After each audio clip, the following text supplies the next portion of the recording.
O Pleno de novembro en Chantada acordou por unanimidade tomar medidas para reivindicar unha educación pública de calidade pro rural.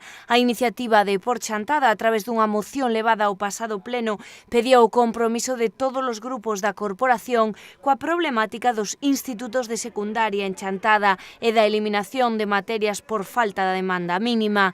Por outro lado, tamén pedía solución ante o peche das cafeterías en ambos os dous centros. Trasladar un pouco pois as demandas que xa pois que moitas persoas levaron a outras instancias, etc. Nese sentido, alegrámonos, tamén eu creo que só faltaría que tamén non sei se por unanimidade un tema que afecta pois o máis importante, eu creo, para este concello, que é a súa xuventude, a súa mocidade e o seu futuro. Entón, ou coidamos o futuro, ou coidamos ter acceso ao máximo posible de formación aquí na vila, ou estaremos obrigando a nosa xuventude a marchar cada vez antes. Eu creo que é un tema da máxima importancia, aparte é un tema bastante irracional, porque no caso das asignaturas non é que non haxa profesorado que houvese que investir máis cartos, non, é que simplemente é que se aplica unha ratio que nos impón a mesma proporción a un concello de 8.000 habitantes que a unha cidade como Ourense de 110.000. É algo irracional. E despois que nos digan que as ratios son neutrais. Non, as ratios non son neutrais. As ratios neste momento, ao comparar realidades que non son iguais ni son comparáveis, o que están facendo é unha discriminación. É unha discriminación a quen? Ao rural. A un rural que se está, de alguna maneira, afectado pola degradación dos servicios públicos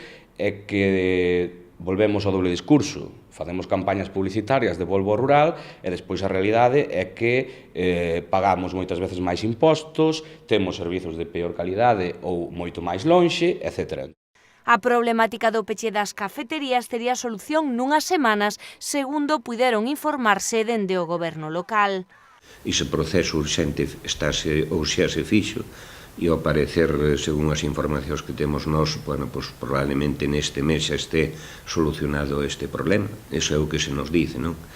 O que é absolutamente raro é que non haxa pues, persoas interesadas ou verdadeiramente interesadas en coller as cafeterías dos institutos, pero non só pasa aquí en Chantada, pasa en outros sitios, non sei se é porque non son rendibles ou polo que sexa, pero efectivamente aquí no Concello, concretamente na Lama das Quendas, me parece que houve dúas ofertas, unha delas por unha pequeniña cousa que non estaban ben presentada a documentación, pero nese caso, e antes de que quedara desierto, eu entendo que probablemente por parte da administración se lle poidou haber deixado subsanar esa deficiencia, si estaba en plaza e forma, non? Que tampouco hai que dicir as cousas cando non se saben con exactitude.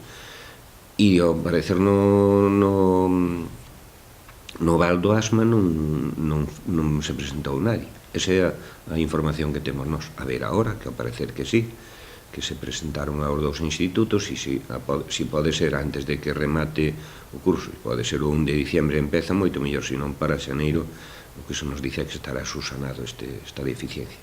Esperemos que se consiga para o ano que ven volver a establecer estas asignaturas, e o que está claro é unha cousa, que donde non se deu o primeiro ano, que depois continúa no segundo, me parece que é na ESO, o ano 2, por así dicilo, po ano tampouco vai haber, pero polo menos que se empeza outra vez. Tanto o Partido Popular como o Partido Socialista apoiaron a proposta para trasladar á Xunta a demanda da comunidade educativa local. No segundo caso, xa informarán da súa proposición no Parlamento de Galicia. As preguntas que registramos no Parlamento e a proposta non de lei van encamiñadas no mesmo sentido de que os alumnos en Chantada teñen que ter igualdade de oportunidades como noutros sitios, non pode ser que teñan que trasladarse a vilas máis grandes para poder cursar as optativas que desexan ou que teñan que facer asignaturas que eles non escolleron.